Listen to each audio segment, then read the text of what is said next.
गांव सुखपुर में, जहां चारों ओर हरियाली और शांति का बसेरा था।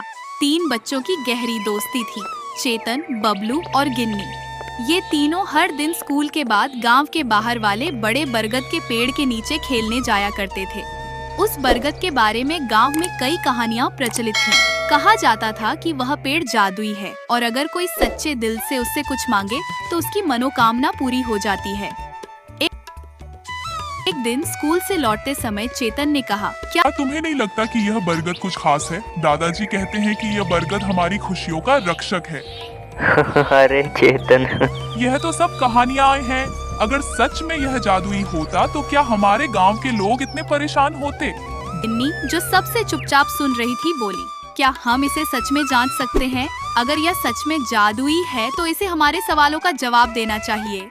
तीनों बच्चे उसी शाम बरगद के पास पहुँचे। बरगद का तना बहुत मोटा और उसकी शाखाएं इतनी बड़ी थीं कि लगता था वह सारा आकाश ढक लेगा। चेतन ने हिम्मत जुटाई और बोला, अगर तुम सच में जादुई हो तो हमें अपना संकेत दो। अचानक बरगद की शाखाएं हल्की हल्की हिलने लगी। एक धीमी गहरी आवाज सुनाई दी, जो भी मेरे पास सच्चे दिल से आता है उसे मैं उसका उत्तर देता हूँ, लेकिन याद रहे जो भी मांगोगे उसका असर सिर्फ तुम पर नहीं, दूसरों पर भी पड़ेगा। सोच समझकर सवाल पूछो। मुझे सबसे तेज दौड़ने की शक्ति चाहिए। मैं चाहता हूँ कि गांव के सारे लोग मेरी तारीफ करें। बरगद ने कहा, तुम्हारी इच्छा पूरी की जाएगी, लेकिन ध्यान रहे तेज दौड़ने से तुम अपने दोस्तों के साथ समय नहीं बिता पाओगे। क्या तुम यह बलिदान करने को तैयार हो? बबलू ने बिना सोचे समझे हामी भर दी। अगले दिन वह सचमुच गांव का सबसे तेज धावक बन गया। हर जगह उसकी तारीफ होने लगी, लेकिन वह धीरे धीरे अपने दोस्तों से दूर हो गया। उसकी उपलब्धियां उसे खुश करने के बजाय अकेला महसूस करा रही थी। गिन्नी ने बरगद से पूछा, मुझे ऐसा ज्ञान चाहिए कि मैं हर सवाल का उत्तर दे सकूं। मैं सबसे बुद्धिमान बनना चाहती हूँ। बरगद ने उसे चेताया, बुद्धिमानी के साथ जिम्मेदारी आती है। क्या तुम दूसरों की समस्याओं का समाधान करने को तैयार हो? गिन्नी ने सोचा कि यह आसान है और उसने तुरंत हाँ कर दी। कुछ ही दिनों में लोग अपनी समस्याओं का हल पूछने के लिए गिन्नी के पास आने लगे। शुरू में उसे अच्छा लगा, लेकिन धीरे धीरे उसे एहसास हुआ कि वह खुद के लिए समय नहीं निकाल पा रही थी।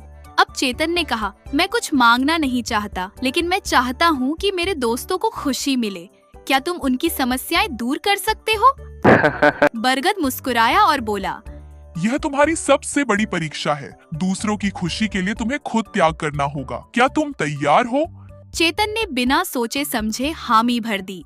अचानक बबलू और गिन्नी को अपनी गलतियों का एहसास हुआ। बरगद ने चेतन की निस्वार्थ भावना देखकर उन्हें उनकी पुरानी स्थिति में लौटा दिया। बरगद ने अंत में कहा, जीवन में शक्ति, ज्ञान और खुशी सब कुछ मिल सकता है, लेकिन अगर इनका उपयोग दूसरों की भलाई के लिए न हो तो ये बेकार है।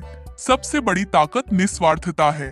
तीनों बच्चों ने इस बात को समझा और वादा किया कि वे हमेशा दूसरों की भलाई के लिए काम करेंगे। नैतिक शिक्षा, निस्वार्थता, प्रेम और परोपकार सबसे बड़ी शक्तियान हैं। यदि हम दूसरों के लिए अच्छा करते हैं तो हमारी खुशियां भी स्वतः